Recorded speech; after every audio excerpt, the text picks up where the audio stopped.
Vauxhall, British brand since 1903. Talk Radio. Listen. Phone. Talk. Talk Radio. We'll get you talking. Across the UK, online and on DAB. Talk Radio. On the hour news headlines. The Sky News Centre at midnight. The Home Secretary says there needs to be an end to the senseless violence which has seen two 17-year-olds die over the weekend. Yusuf Maki was stabbed to death in the village of Hale Barnes in Greater Manchester, just 24 hours after Girl Scout Jodie Chesney was killed in East London on Friday night. Her friends are laying flowers where she was attacked. Of all people, Jodie didn't deserve it at all. She's probably one of the nicest people I've ever met. Theresa May is facing allegations of trying to bribe MPs into backing her Brexit deal. The government has set up a fund of over £1 billion to invest in towns which voted to leave the EU. A 40-year-old woman's been charged with murder following the death of a 3-month-old girl. Paramedics were called to a report of an unresponsive baby at a home in Croydon on Saturday morning. She was pronounced dead that afternoon. The Dutch husband of IS bride Shamima Begum, who left Britain in 2015, says the pair made a mistake by joining the terror group. Speaking from a detention centre in Syria, Diego Radic thinks they deserve a second chance. Storm Freya is bringing winds of up to 80 miles an hour to the UK. A severe weather warning is in place for Wales and many parts of England. In football, a 0-0 draw at Merseyside rivals Everton prevented Liverpool returning to the top of the Premier League table. Also in a top flight, Brendan Rodgers' first official game in charge of Leicester was a 2-1 defeat at Watford. Scott Parker's opening match as Fulham caretaker boss was a 2-1 loss for the strugglers against Chelsea, but he says his players should still be proud of their performance. It's been a big few days. It's been a massive season with a lot of disappointments, to be honest with you. My message at the start of the game was I want the fans to look at us with pride. I got a feeling, certainly I got a feeling that they did that. Elsewhere, Aberdeen and Rangers will have a replay in the Scottish Cup after a 1-1 finish in their quarter-final, while Inverness won 2-1 at Dundee United. That's the latest. I'm Charlie Maggs. The following program contains graphic audio images of the supernatural and scenarios depicting paranormal activity that some listeners may find disturbing. Views expressed in the program are solely those of the presenter and do not in any way reflect the opinions, beliefs, or policies of Talk Radio. Untwist the lid on Talk Radio's specimen jar of the psychic, the supernatural, and the simply unexplainable. The Unexplained with Howard Hughes on Talk Radio.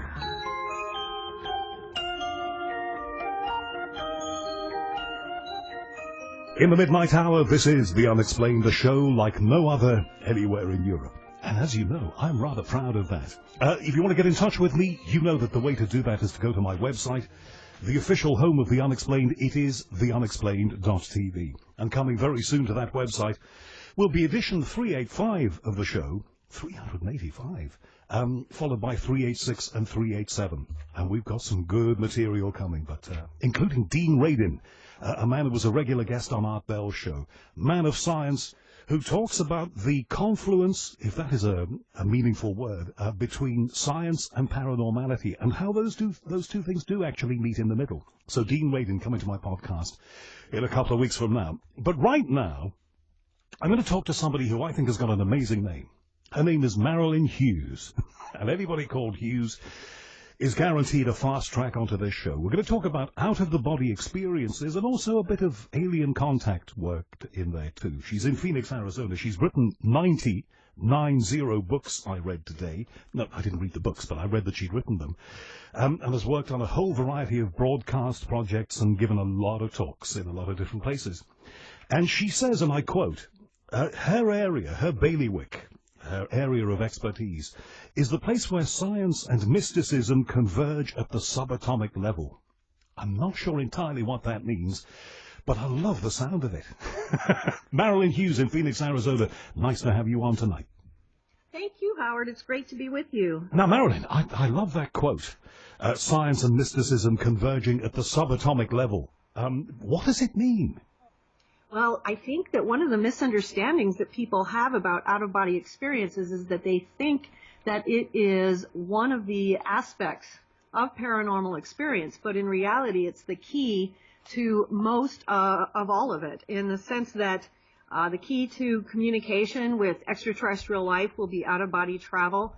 the key to understanding ghosts and lost souls, reincarnation, being able to uncover your past lives, out-of-body travel, and science meet at this cosmic level that is in energy and vibration, where a lot of these other civilizations, extraterrestrials, so to speak, are already communicating in that realm. And so everything comes together through out-of-body travel. It's kind of the convergent point.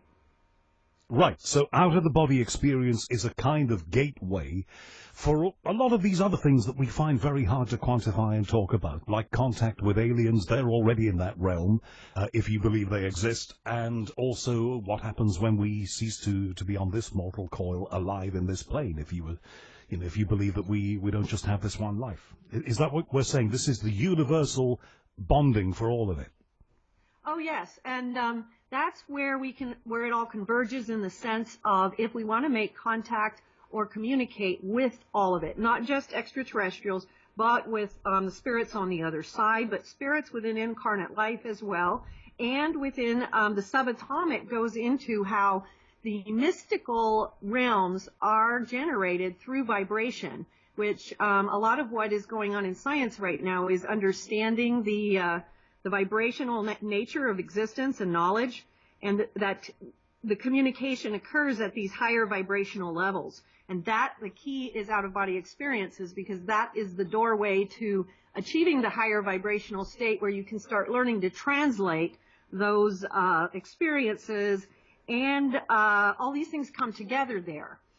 So like if you are trying to understand the mystery of the extraterrestrials or understand what's going on with ghosts and lost souls and things like that, it's all going to converge in that subatomic way, in that realm, which is different from here. We're kind of like blocked in here where we have singular vision.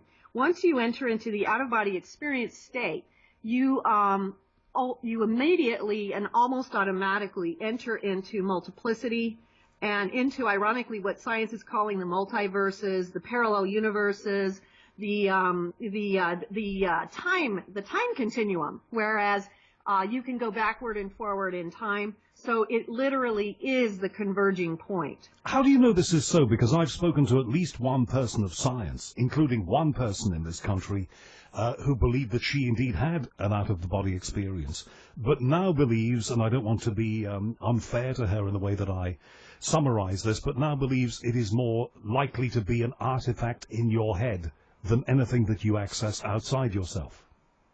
Well, I think that anybody can have different perceptions about what it is. I've had thousands of these experiences. Thousands? And so thousands over 30 and more years. And what happens in my experience is that these travels accelerate. And, you know, you begin at a certain level where it's very simple and basic. But over the years, you are literally translating to higher and higher spheres of knowledge. It actually has very serious purpose. You can't really quantify that into just a mental construct. But I think it can easily be misconstrued, especially if you've only had one experience and it was very limited. You know, a lot of people have experiences that might show them quite a few things, but yet they're not actually entering into the multidimensional.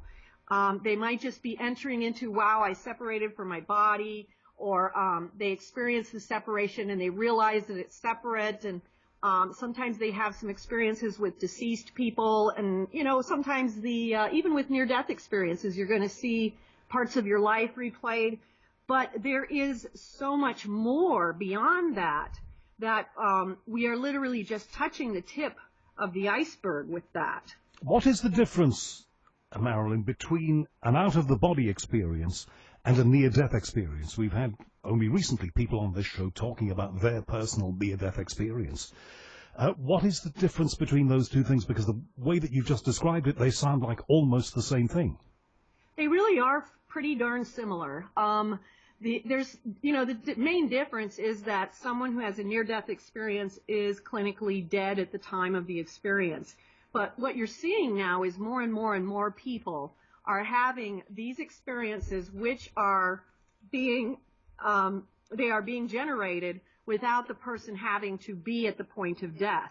part of this is happening because there's a thrust going on in the spiritual spheres to try to bring about an awakening within humankind so that humankind can become more aware of the fact that there is this deeper realm of communication that we really need to get in touch with in order to advance further towards human potential. And that's going to involve the spiritual potential. And so people are starting to have more and more of these out-of-body experiences without having to be at the point of death. And there's a lot of people, too, who may have near-death experiences who then develop more of paranormal gifts afterwards, and they might have out-of-body experiences otherwise. Now, an out-of-body experience isn't necessarily going to follow the same criteria that you would see with the near-death experience. Sometimes they do, but especially in the beginning, you're not probably going to experience as much as a person might at the point of clinical death in that first experience. But as you're traveling and as you are moving through the years in this journey, if you are experiencing consecutive and consistent vibrational raising and uplift, you are going to be moving into multidimensional reality, parallel realities, all sorts of things. You're going to be dealing with. And as you said, I'm sorry to interrupt you, but I just want to take you back very slightly to something that you said. I think you implied that you think that more and more people are having these experiences because some higher power that you believe in believes that we need them for our own development and advancement. Is that what you told me? Yes. Mm-hmm. Okay. I think we have to talk about you then. You've been doing this for 30 years of these experiences. How did this start for you? There must have been a starting point. Well, the very first starting point, I was 9 years old, and I had this really mind-bending experience where the heavens opened, and I was taken out of my body, and I was standing before, like, the throne of God, and I was shown some things about my life to come, and I was told that this would return back to me at some point in the future, and that I had a purpose that I had to fulfill with it. When I was around the age of 22, I started having these spontaneous out-of-body experiences again, and thus began this lengthy journey of purification throughout the realms it started out like most out-of-body experiences, but it goes into where you're actually traveling through heavens, hells, purgatories, and you're watching the mechanics of existence happen all around you and seeing how things actually work. And, the extraterrestrials are very involved in those worlds. One of the things that I've told people is when I was first taken into one of the higher heavenly realms, I was so, it was interesting because when I went there, I was not surprised by this, but there were many extraterrestrials in heaven. When I returned to my body, of course, I realized, that came so naturally to me, but I'm surprised now because I didn't think of that. But the reality was it was so natural because, we are all from the same creator. So these are other species, so they're all around there with us as well. So this is... I don't want to be interrupting you every 65 seconds, but I have to take you back to the first experience when you were 9.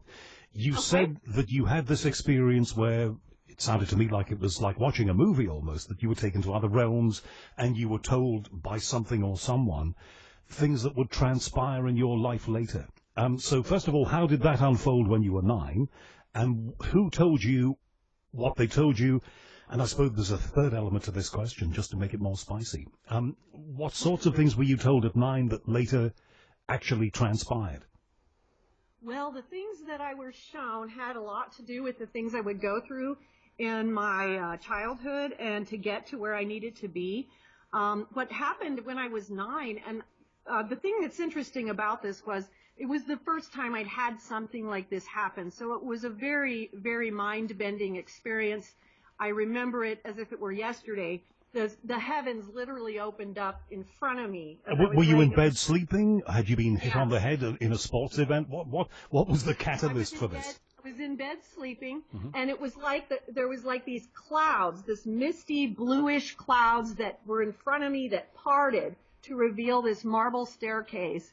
And then there were angels on both sides of the staircase, just lines of them And did you feel that you were going up and up and up at that time? At that moment, I was going up. Right. Yes. Because I had a dream like that made a deep impression upon me, and I just assumed it was a dream. I had a dream that I heard, and my producer's going to laugh when I tell you this, but I was hearing the people in this country will call it the Torville and Dean music, Ravel's Bolero, and I was hearing that in my dream as loudly as anything, dum da da da dum da da da da da, and as that was playing, I was ascending upwards through clouds, the bluest blues and the whitest whites. And I woke up thinking I'd had some kind of profound experience, and all these years later I now say, well, I just had a very vivid dream there. Are you saying that what you had then, when you were 9, and what happened to me when I wasn't 9, are kind of similar sorts of things? I just didn't realize it for what it was. I think it's possible they're very similar. What we see in out-of-body experiences, many people realize now that out-of-body experiences happen to people whether they're aware of them or not. And so there are different levels of consciousness that we experience with this. So some people are completely unaware of the things that are happening at night with them, and other people are aware in regular dreams, lucid dreams. Other people become totally conscious. When you have a totally conscious out-of-body experience, it's something that is so mind-bending you can't deny it. I think absolutely what you just described is a very similar experience to something I've had many times, where you are literally being lifted up higher and higher and higher as things are being dropped away. And it's very beautiful. I'm sure you felt that way too. And when you had your revelations at 9, was there a kind of God figure, a mystical figure who came up and said, "Now, Marilynn, don't be worried, but you're in this other plane, and here's a list of things that are going to happen to you in your life"? Well, in that particular vision, it was the throne at the top of the marble stairs, and there was an old man who I perceived at the time to be God, and in a throne next to him was Jesus Christ, and it was Jesus Christ who was talking to me in that particular experience.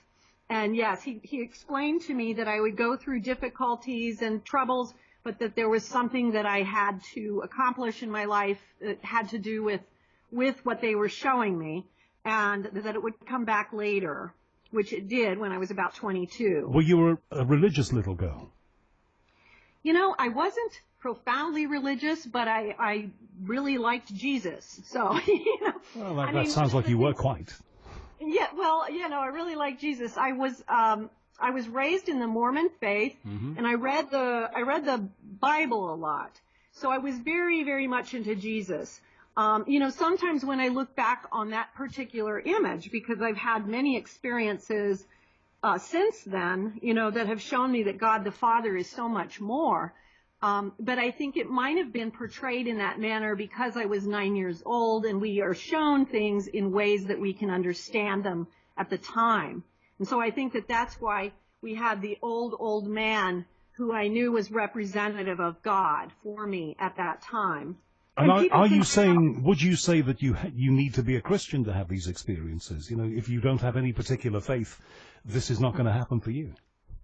No, absolutely not. In fact, I've seen people from all faiths and all beliefs and non-beliefs have these experiences. One of the things that these experiences led me to were the ancient sacred texts.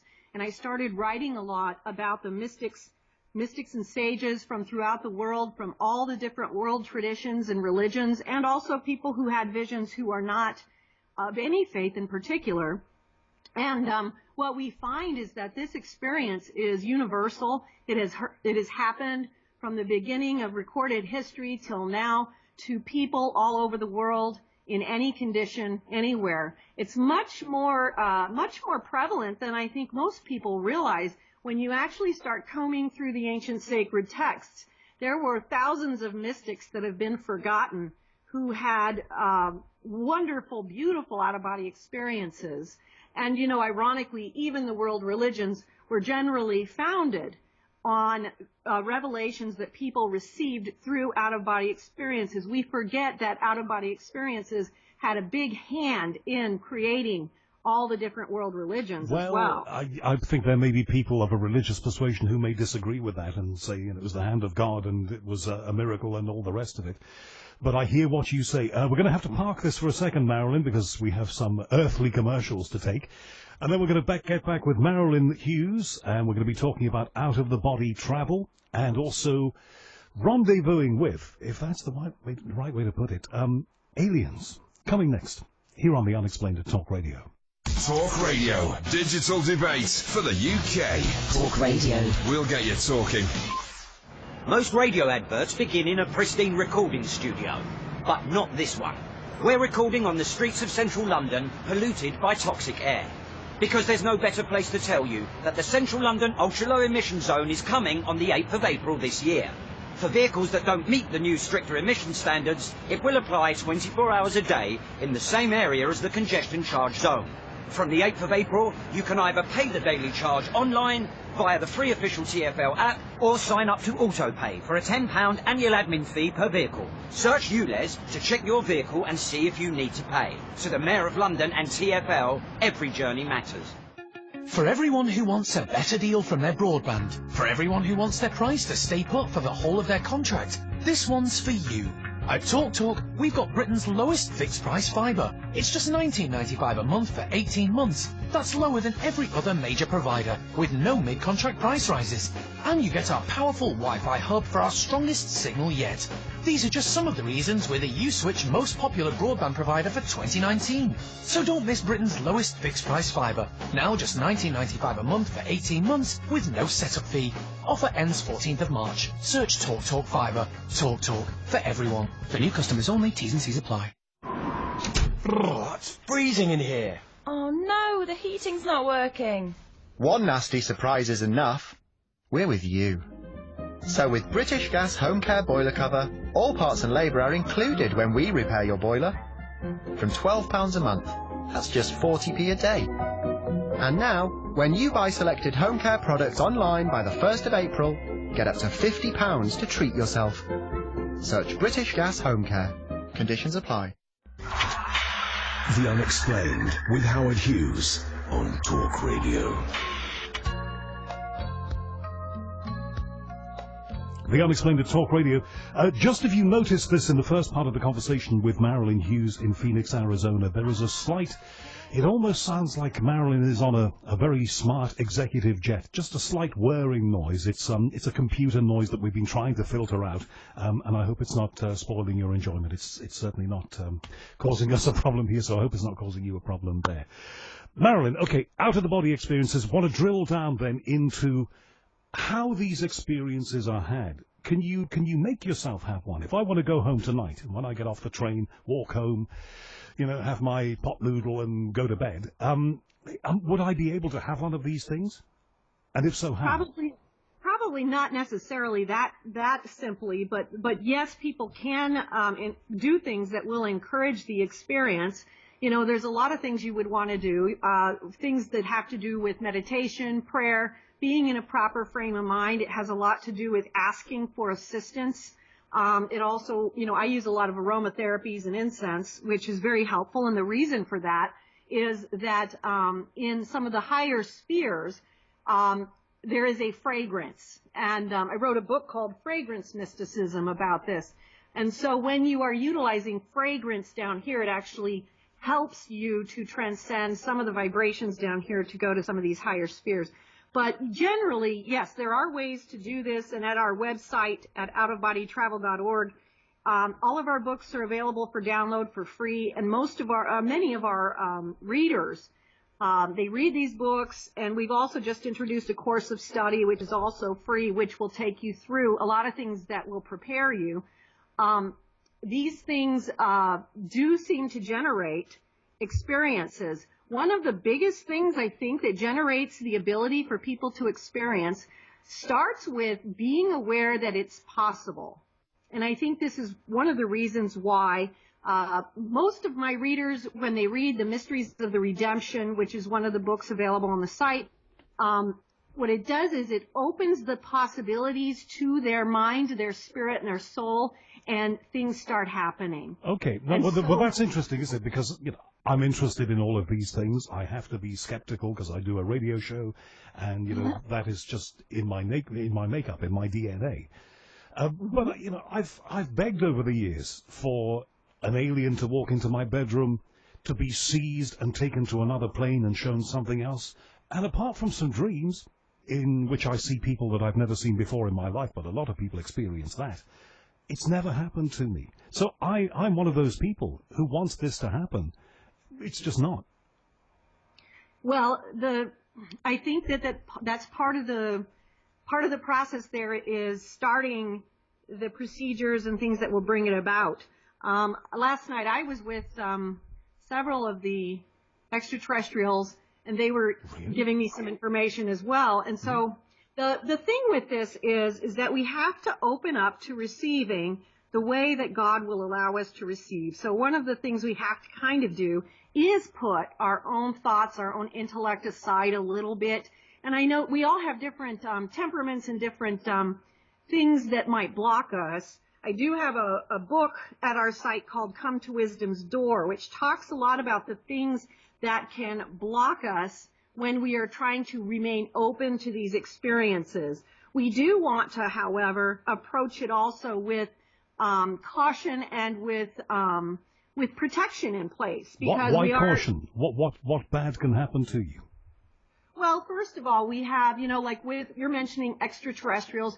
We have extraterrestrials that you probably don't need to make contact with because they're not going to provide you with anything that's going to help you in your spiritual evolution forward. They're going to be doing, we have extraterrestrials who are here for purely mortal reasons, which, self-serving reasons, as well as extraterrestrials who are here who might be of a higher thrust and a higher nature. And so you want to have some awareness of that. But also, when you are entering into the out-of-body experience states, you are dealing with angels and demons, lost souls, wandering spirits. All of those things have ramifications, and they can affect us in different ways. And it's good to educate ourselves to be prepared so that we can go through the process safely without taking on any types of energy which would be negative to us or cause us to go backwards or just not be correct. We can be deceived, and we have to be aware of that. So we have discernment procedures that we learn. Discernment procedures. Yes, so that we know that when we're talking to a spirit or to a being, that being is actually there for the right reasons. One of the things that people get messed up on, let's just take a simple example like a Ouija board. Think about it. Does an angel respond to a Ouija board? No, they're kind of busy, So who responds to a Ouija board? Wandering spirits, lost souls, sometimes even darker things will respond to a Ouija board. So that's like playing around with the spirit is what I would call it. Well, and that's of course, I know a lot of people who just say that Ouija boards are mind over matter. You put a bunch of people together and, it's just them influencing the whole process. But let's leave that aside. So there are risks in doing this. If I'm having one of these things, if I go home tonight and have my pot noodle, I burn a scented candle, I start to relax, and I accept the fact that this may happen, how would I know if it was? Well, you would know because if you were having a fully conscious out-of-body experience, it would be so mind-blowing, it wouldn't be deniable. When it happens, you go into what I call the vibrational state, which is, in essence, your spiritual vibration is separating from the physical and entering into your soul. And your soul vibrates at a higher rate of speed than your physical matter. So it feels like a vibration, but it's actually you're just detaching from the physical vibration into the spiritual vibration in order to then elevate it a little bit so you can get out of the body.